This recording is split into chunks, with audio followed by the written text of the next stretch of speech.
बच्चों, एक बार पुनः आप सभी का सरस्वती ग्रुप ऑफ कॉलेजेस के इस डिजिटल प्लेटफॉर्म पे स्वागत है। मैं सर्वेश कुमार तिवारी पुनः अपने इस फिजिकल ज्योग्राफी के सीरीज के साथ आप सभी के सामने उपस्थित हैं। बच्चों, हम लोग पिछले क्लास में बीए प्रथम वर्ष का जो प्रथम सेमेस्टर है नई शिक्षा नीति 2020 के अंतर्गत जो विषयगत पाठ्यक्रम का चयन किया गया है उसी के अनुरूप हम एकेडमिक के तौर पर अपने इस क्लास को संचालित करने के लिए, जारी रखने के लिए इस टॉपिक को लेकर के आए हैं। इसमें जो मुख्य उद्देश्य है वह बीए प्रथम वर्ष के अंतर्गत जो भी सिलेबस है उस सिलेबस के अकॉर्डिंग सारे चैप्टर को क्रमशः टॉपिक बाय टॉपिक करके अध्ययन कराया जाएगा ताकि आपके भावी फ्यूचर के लिए वह काफी उपयोगी सिद्ध हो सके। ठीक ना? तो आज हम सभी जिस पे चर्चा करेंगे, क्योंकि पिछले दिन हम लोगों ने भौतिक भूगोल यानी इस फिजिकल ज्योग्राफी का परिभाषा और इसके विषय क्षेत्र पे हम लोग चर्चा किए थे कि इस विषय की परिभाषा क्या है, इसका विषय क्षेत्र क्या है। लेकिन आज जो दूसरा हमारा चैप्टर है वह चैप्टर नंबर 2 है, पृथ्वी की उत्पत्ति के सिद्धांत, origin of the earth. Origin of the earth मतलब पृथ्वी की उत्पत्ति का कैसे। ठीक ना? शुरुआत से बच्चों यह एक जिज्ञासा का विषय बना रहा। बड़े लंबे समय तक विद्वानों के बीच एक कौतूहल का विषय बना रहा कि वास्तव में जिस पृथ्वी पे हम लोग हैं उसका निर्माण कैसे हुआ, कैसे यह बनी, किस अवस्था में थी, आदि सभी बिंदुओं पे धीरे धीरे लोगों का ज्ञान और ध्यान आकर्षित हुआ। हालांकि इससे पहले चैप्टर में जब हम लोग ब्रह्मांड की उत्पत्ति को पढ़ रहे थे कि ब्रह्मांड की उत्पत्ति कैसे हुई, ब्रह्मांड के बाद आकाशगंगा, मंदाकिनी आदि का निर्माण कैसे हुआ, तो इसका जिक्र हमने किया था। लेकिन आज जो हमारा चैप्टर है पृथ्वी की उत्पत्ति के सिद्धांत, केवल इसी पे हम आज चर्चा करेंगे। और इस पे चर्चा करने के, इसके उत्पत्ति के पर चर्चा करने से पहले सबसे पहले बच्चों हमें इसके बारे में सामान्य जानकारी रखना बहुत ही जरूरी है। सामान्य तौर पे जाने तो हमारी पृथ्वी सौरमंडल का एक ऐसा ग्रह है जहां पे क्या है बच्चों, जीवन संभव है। क्या है? जीवन संभव है। और इसी जीवन के संभव होने के नाते हम इसे क्या बोलते हैं? अनोखा ग्रह। क्या बोलते हैं बच्चों? अनोखा ग्रह। क्योंकि जितने भी 8 प्लैनेट हैं, प्लैनेट की चर्चा हम लोग कर चुके थे ब्रह्मांड वाले चैप्टर में, तो कुल 8 प्लैनेट, 8 ग्रहों में मात्र पृथ्वी एक ऐसी ग्रह है जहां पे जीवन की कल्पना है, जहां पे जीवन संभव है। बाकी अन्य पर संभावनाएं टटोले जा रहे हैं, लेकिन अभी तक कामयाबी विद्वानों को नहीं मिला है। साथ ही साथ हम देखें तो हमारी जिस पृथ्वी की उत्पत्ति पे हम चर्चा कर रहे हैं उसका जो व्यास है, पृथ्वी का जो व्यास है बच्चों, वह 12,742 किलोमीटर है। और इसका जो घनत्व है, औसत घनत्व, किसका? पृथ्वी का औसत घनत्व 5.5 है। ठीक? और सामान्य तौर पे छोटे क्लास में आप पढ़े होंगे कि पृथ्वी की सूर्य से दूरी कितनी है? 15 करोड़ किलोमीटर। 15 करोड़ किलोमीटर की दूरी पे हमारी पृथ्वी स्थित है सूर्य से। ठीक ना? ये हो गया पृथ्वी के संदर्भ में एक सामान्य चर्चा। अब हम थोड़ा सा इसकी उत्पत्ति पर प्रकाश डालें और इसके उत्पत्ति के ऐतिहासिक पृष्ठभूमि पे यदि हम चर्चा करें तो बच्चों एक चीज आप देख लें कि प्राचीन समय में जब ज्ञान का अभाव था, संसाधनों का अभाव था, तकनीकी का अभाव था, तो प्राचीन जो विद्वान थे, चाहे अपने देश के रहे हों या विदेशों के रहे हों, सब लोगों ने प्राचीनतम समय में पृथ्वी की उत्पत्ति को क्या बताया? एक ईश्वरी कल्पना बताया बच्चों, एक ईश्वरी देन बताया, ठीक ना, कि यानी कि पृथ्वी का जो निर्माण है वह ईश्वर के द्वारा किया गया, कोई अद्वितीय शक्ति के द्वारा किया गया। स्वाभाविक है, क्योंकि ज्ञान था नहीं लोगों के पास, बड़े पैमाने पर भाव था, और धर्म की प्रधानता होने के नाते प्राचीन समय में धर्म प्रधान था और लोग इसको दैवी शक्ति के रूप में देखते थे, दैवी कल्पना के रूप में देखते थे कि इसके निर्माण का प्रमुख कारण है देवी देवता या ईश्वर, ठीक ना। और लंबे समय तक बच्चों यह मत जो है वह चलता रहा, लेकिन विद्वानों के बीच संतुष्टि नहीं बन पा रही थी, क्योंकि यह जिज्ञासा का विषय रहा है, यह एक रहस्यमय पहलू रहा है कि वास्तव में ये पृथ्वी बनी कैसे। क्या हमारे जो प्राचीन मत हैं जो ईश्वरी कल्पनाओं पर आधारित हैं वही सही है या और भी कुछ हो सकता है? हालांकि लंबे समय तक यह प्राचीन जो मत था, जो धार्मिक विचारधाराओं पे क्या था?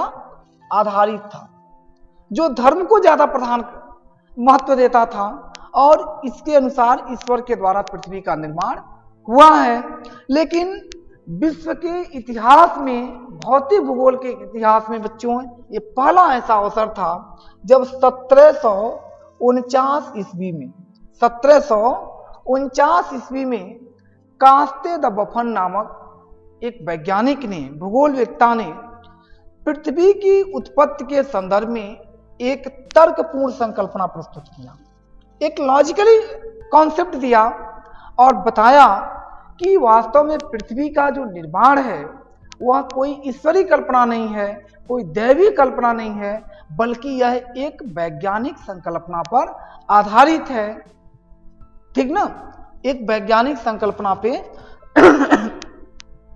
इनकी यह पृथ्वी की उत्पत्ति हुआ है, और इसको अपने तरीके से 1749 ईस्वी में कास्ते द बफन साहब ने बताने का प्रयास किया।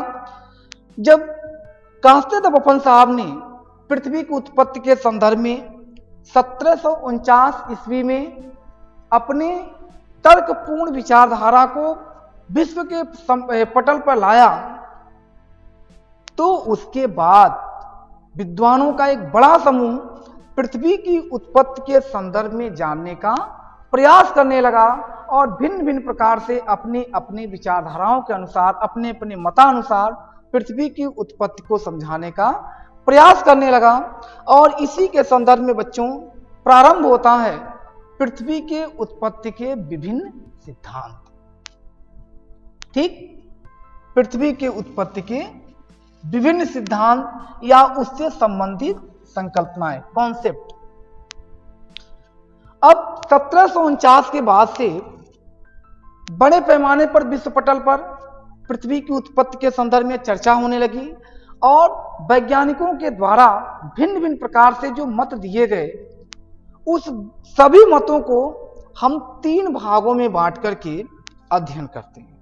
यानी आप ऐसे कहें कि पृथ्वी की उत्पत्ति के जो सभी सिद्धांत हैं विद्वानों के, उसे हम 3 भागों में बांटते हैं, और इसी तीनों पे बच्चों हम आज चर्चा करेंगे।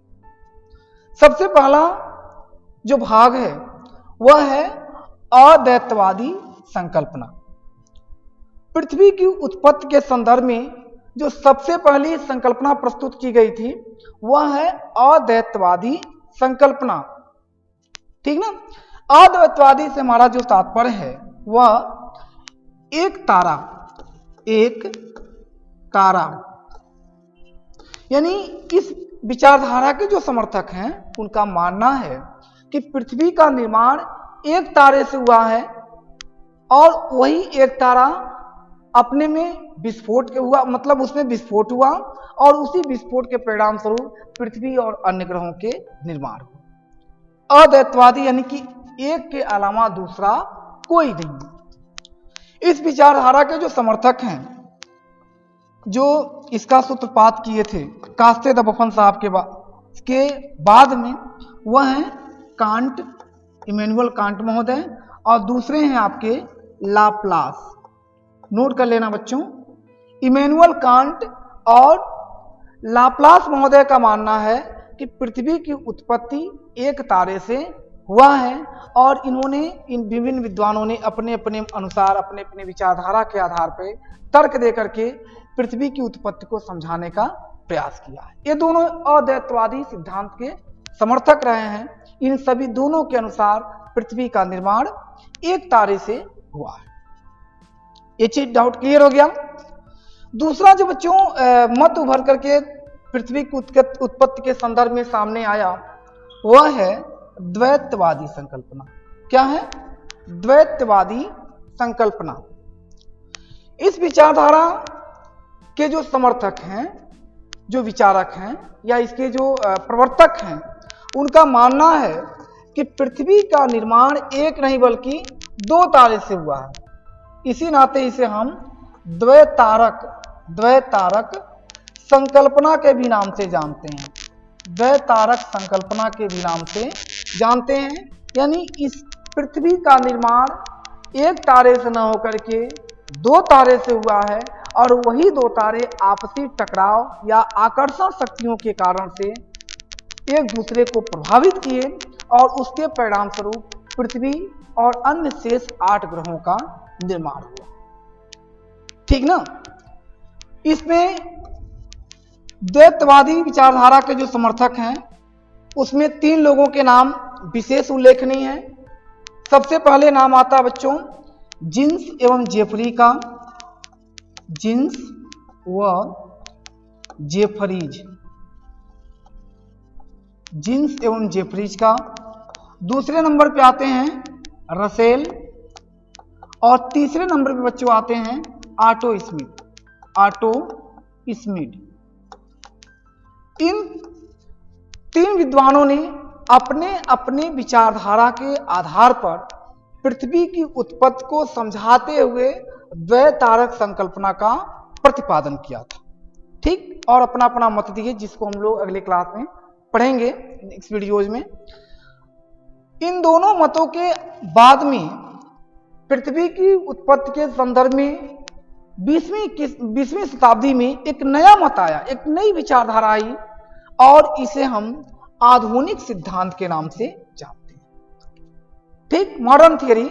और इस मॉडर्न थियरी का मेन इसको लाने का श्रेय जॉर्ज लेमेत्रे को जाता है। जॉर्ज